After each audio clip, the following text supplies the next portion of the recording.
തിരുവോണത്തെ വരവേൽക്കാൻ ഒരുങ്ങി മലയാള നാട്. നാടും നഗരവും ഒരുപോലെ ഉത്രാടപ്പാച്ചിലാണ്. സദ്യവട്ടങ്ങളും പൂക്കളം ഒരുക്കാനുള്ള തിരക്കുകളിലേക്കൊക്കെ നാട് കടക്കുകയാണ്. ചിലയിടങ്ങളിൽ മഴയുണ്ടെങ്കിലും ഓണത്തിരക്കിനെ അതൊന്നും ബാധിച്ചിട്ടില്ല. റാഫി കരീം തൃപ്പൂണിത്തുറയിൽ നിന്നും ഷഹദ് റഹ്മാൻ മുടായത്തിൽ നിന്നും ആദ്യം റാഫിയിലേക്കാണ് പോകുന്നത്. റാഫി, ഇപ്പോൾ രാവിലെ എഴുന്നേറ്റ് ഈ സമയമൊക്കെ എന്ന് പറഞ്ഞാൽ അതിൻ്റെ പാച്ചിൽ അതിൻ്റെ മൂർധന്യത്തിലേക്ക് എത്താൻ പോവാം. ഹാഷിമി, തീർച്ചയായും വലിയ തിരക്കാണ്. ഞാനിപ്പോൾ ഉള്ളത് തൃപ്പൂണിത്തുറയിലെ പുതിയ ബസ് സ്റ്റാൻഡ് പരിസരത്തുള്ള മാർക്കറ്റിലാണ്. ഇവിടെ രാവിലെ മുതൽ വലിയ തിരക്കാണ്. രാവിലെ 7 മണിക്ക് ആരംഭിച്ചതാണ് ഈ കച്ചവടങ്ങളെല്ലാം തന്നെ. ഇവിടെ ഓണം ഒരുക്കുന്നതിന് വേണ്ടി, നാളത്തെ സദ്യ ഒരുക്കുന്നതിന് വേണ്ടി എല്ലാം ആളുകൾ സാധനങ്ങൾ വാങ്ങാൻ ഈ കടകളിലേക്കെല്ലാം എത്തുന്നത്. ചേച്ചി, ഓണസദ്യയുടെ ഒരുക്കങ്ങളിലാണോ? അതെ അതെ. സാധനങ്ങളുടെയൊക്കെ വിലയൊക്കെ? വില വലിയ കുഴപ്പമില്ല. എന്തൊക്കെ വാങ്ങി? എല്ലാ പച്ചക്കറികളും വാങ്ങിയിട്ടുണ്ട്. ഡ്രസ്സൊക്കെ എടുത്തോ? ഡ്രസ്സൊക്കെ എടുത്തു. എല്ലാം റെഡിയാണ്? എല്ലാം റെഡിയാണ്. അടിപൊളി ഓണം. ചേച്ചി ഓണം ഒരുക്കത്തിലായിരിക്കും. സദ്യയുടെ സാധനങ്ങളെല്ലാം വാങ്ങി കഴിഞ്ഞോ? കഴിഞ്ഞു. എവിടുന്നായിരുന്നു? ഇവിടെ അടുത്ത് തന്നെ. വസ്ത്രങ്ങളെല്ലാം എടുത്തോ? കുടുംബമായിട്ട് ഓണം ആഘോഷം? ശരി. അതെ. ചില സ്ഥലത്ത് വിലയുണ്ട്, ചില സ്ഥലത്ത് കുറവ്.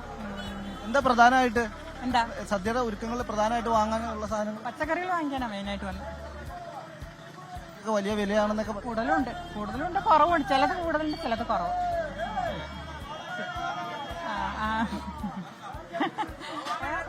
നല്ല കച്ചവടം നടക്കുന്ന സമയമാണ്. ആളുകളാണ് ഓണത്തിരക്കിലാണ്.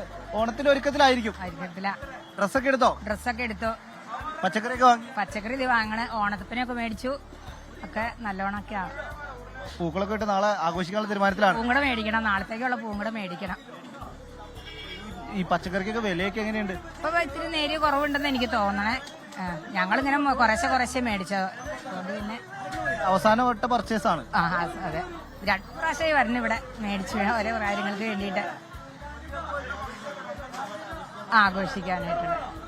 ഹാഷിമി പറഞ്ഞതുപോലൊക്കെ തന്നെ ഉത്രാടപ്പാച്ചിലിന്റെ ഏറ്റവും മൂർധന്യാവസ്ഥയിലേക്ക് എത്തിയിരിക്കുന്നു. ആളുകളെല്ലാം തന്നെ അവരുടെ അവസാനവട്ട ഒരുക്കത്തിലാണ്. നാളെ ഒരു സദ്യ ഒരുക്കണം, നല്ലൊരു പൂക്കളം ഒരുക്കണം, കുടുംബമായി ഓണം ആഘോഷിക്കണം. കുടുംബത്തോടൊപ്പം എല്ലാവരും ഒത്തുകൂടി ഒരുമിച്ച് ചേർന്ന് ആ ആഘോഷത്തെ ഭംഗിയാക്കണം. അതിനുവേണ്ടിയുള്ള ഒരുക്കത്തിലാണ് എല്ലാവരും തന്നെ. വസ്ത്രങ്ങൾ എടുക്കുന്നു, ഒപ്പം തന്നെ നാളത്തെ സദ്യ ഒരുക്കുന്നതിന് വേണ്ടിയുള്ള പച്ചക്കറി സാധനങ്ങൾ വാങ്ങുന്നു, പൂക്കളം ഒരുക്കുന്നതിന് വേണ്ടിയുള്ള പൂവും മറ്റു സാധനങ്ങളും വാങ്ങുന്നു. ആ നിലയിൽ വളരെ സജീവമാണ് മാർക്കറ്റും. ആളുകളും ഈ മാർക്കറ്റുകളിലേക്ക് ഒഴുകിയെത്തുന്നു.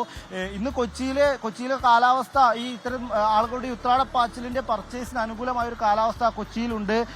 ശക്തമായ മഴയൊന്നുമില്ല. രാവിലെ ചെറിയ തോതിലൊരു മഴയുണ്ടായിരുന്നെങ്കിലും ഒരു 8 മണിയോടുകൂടി മഴ പൂർണ്ണമായി മാറി. ആളുകൾക്ക് പുറത്തിറങ്ങി സാധനങ്ങൾ വാങ്ങുന്നതിന് വേണ്ടിയുള്ള ആ നിലയിലേക്ക് കാലാവസ്ഥയും മാറിയിരിക്കുന്നു. അങ്ങനെ എല്ലാ ഘടകങ്ങളും അനുകൂലമായിരിക്കുന്നു.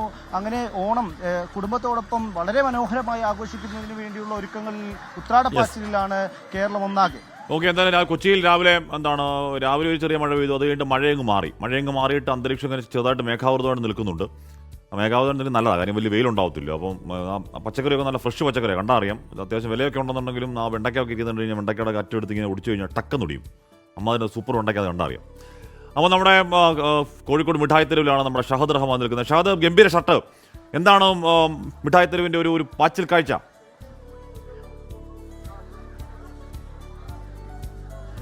Happy Onam advance Hashmi. Shirt friend ഗിഫ്റ്റായിട്ട് തന്നതാണ് ഓണം പ്രമാണിച്ച്. അപ്പോൾ ഞാൻ നിൽക്കുന്നത്, ഞങ്ങളെല്ലാവരും പ്രത്യേകിച്ച് മലബാറുകാരെല്ലാവരും ഇത്തരത്തിൽ ഡ്രസ്സും അതുപോലെ തന്നെ നമ്മുടെ പർച്ചേസും ഒക്കെ ആയിട്ട് ആദ്യം ഓടിയെത്തുന്ന കോഴിക്കോട് മിഠായി തെരുവിലാണ് ഉള്ളത്. എനിക്ക് തോന്നുന്നു കുറേ കൂടി അങ്ങോട്ട് പോകുന്ന സമയത്ത്, അതായത് രാവിലെ ഒന്നും വലിയ രീതിയിലുള്ള തിരക്ക് ഇവിടെ ഉണ്ടായിരുന്നില്ല. പക്ഷേ ഇപ്പം ചെറിയ രീതിയിൽ തിരക്കൊക്കെ ആരംഭിച്ചിട്ടുണ്ട്. പതിയെ ഇനി ആ തിരക്ക് വലിയ രീതിയിൽ വർദ്ധിക്കും എന്നുള്ളതാണ് നമുക്ക് മനസ്സിലാക്കാൻ സാധിക്കുന്നത്. കാരണം ഇന്നലെയും മെനഞ്ഞാന്നൊക്കെ ഒരു രക്ഷയില്ലാത്ത തിരക്കായിരുന്നു. വാഹനങ്ങൾക്ക് പോലും ഇതിലെ കടന്നു പോകാൻ പറ്റാത്തത്ര തിരക്കാണ്. എന്താണ് ഓണത്തിരക്ക് എവിടെത്തി? ഓണത്തിരക്ക് അടിപൊളിയാണ്. പക്ഷെ രാവിലത്തെ മഴ നമുക്ക് ക്ഷീണം വന്നതാണ്. മഴ അതിനെ കൊണ്ട് ആൾ പുറത്തിറങ്ങാതെ, നിങ്ങൾക്ക് ഞാനായാലും ഇറങ്ങില്ലല്ലോ. അതൊരു ക്ഷീണപ്പം വരും. ഉച്ചയാകുമ്പോഴത്തേക്കും ജനം ഇറങ്ങും, അത് ഉറപ്പാ. സാധനങ്ങൾക്കൊക്കെ ഭയങ്കര ചീപ്പ് റേറ്റ് ആണ്. ഒക്കെ ചീപ്പ് റേറ്റ് അല്ലേ. മിഠായി തെരുവ് വരാത്തവരില്ലാന്ന് തൊട്ടടുത്തുനിന്ന് കിട്ടുന്നേക്കാട്ടി 10 രൂപ കുറവുണ്ടാവും. ഇവിടെ വന്നാൽ ഒരിക്കൽ കൊശയാണ്. ഓക്കെ, എന്നാൽ ഹാപ്പി ഓണാഘോഷം എവിടെത്തി? ഓണം അടിപൊളിയായി പോകുന്നു. എല്ലാ വർഷവും ഓണാഘോഷം മിഠായി തെരുവിനെ സംബന്ധിച്ചിടത്തോളം എല്ലാവരും ഒത്തുകൂടുന്ന ഒരു സ്ഥലമാണ് മിഠായി തെരുവ്. അങ്ങനെയാണ്. കാരണം മിഠായി തെരുവിനെ സംബന്ധിച്ചിടത്തോളം ഇപ്പം നമുക്ക് കാണാം, അതായത് ദൃശ്യങ്ങളിൽ കാണാൻ സാധിക്കും, ഏറ്റവും ചീപ്പായിട്ട് സാധനങ്ങൾ കിട്ടുന്ന ഒരു ഇടം തന്നെയാണ്. എത്ര സാധനങ്ങൾക്ക് റേറ്റ് എങ്ങനെയാ? സൈറ്റൊക്കെ മോനെ അതൊക്കെ 150, 200, 250 ഒക്കെ 600, 700 വില ഉള്ളത് അത്രയും വില കുറച്ച് കൊടുത്ത് കാലിയാക്കുക. അത് ഷോപ്പൊക്കെ പ്രിന്റ് ഉണ്ട്. ഈ എന്താ 400 ചില്ല റുപ്യ, 200 റുപ്യ. അപ്പം അങ്ങനെയാണ്. കാരണം ചെറിയ സാധനങ്ങൾ ഏറ്റവും ചീപ്പ് റേറ്റിൽ ഇവിടെ കിട്ടുമെന്നുള്ളതാണ് മിഠായി തെരുവിൻ്റെ ഏറ്റവും വലിയ പ്രത്യേകത.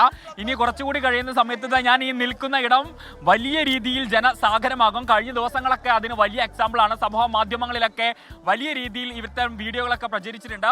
സമാനമായ രീതിയിൽ തന്നെയാണ് കോഴിക്കോട് പാളയം മാർക്കറ്റിലും വലിയ തിരക്കാണ് പച്ചക്കറിയും ഒക്കെ വാങ്ങാനായിട്ട്. അപ്പോൾ ഇനിയുള്ള മണിക്കൂറുകൾ കൂടുതൽ തിരക്കുകളിലേക്ക് കോഴിക്കോട് മിഠായി തെരുവ് കടക്കും. കാരണം വിവിധ ഇടങ്ങളിൽ നിന്നുള്ള ആളുകളാണ് മിഠായി തെരുവിലേക്ക് സാധനങ്ങൾ വാങ്ങാൻ വരുന്നത്. ഹാഷ്മി.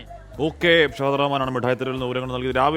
രാവിലെ ഉണ്ടായ മഴ ഒരുപക്ഷെ പാച്ചിലിന്റെ ഉത്രാടപ്പാച്ചിലിന്റെ ആദ്യ മണിക്കൂറുകളെ ചെറുതായിട്ടൊന്ന് ബാധിച്ചെന്ന് തോന്നുന്നു. മഴ മാറിയിട്ടുണ്ട്. അപ്പോൾ എല്ലാവരും ഇവിടെ ഇറങ്ങാൻ പോകുന്നു. ഇപ്പോൾ ഉച്ച കഴിയുമ്പോൾ ഒരു 1-2 മണിയൊക്കെ ആകുമ്പോഴേക്കും ആ തെരുവിലേക്ക് നോക്കിയാൽ പൂഴി വാരിയിട്ട താഴെ വീഴുത്തുക, അത്ര തിരക്കായിരിക്കും.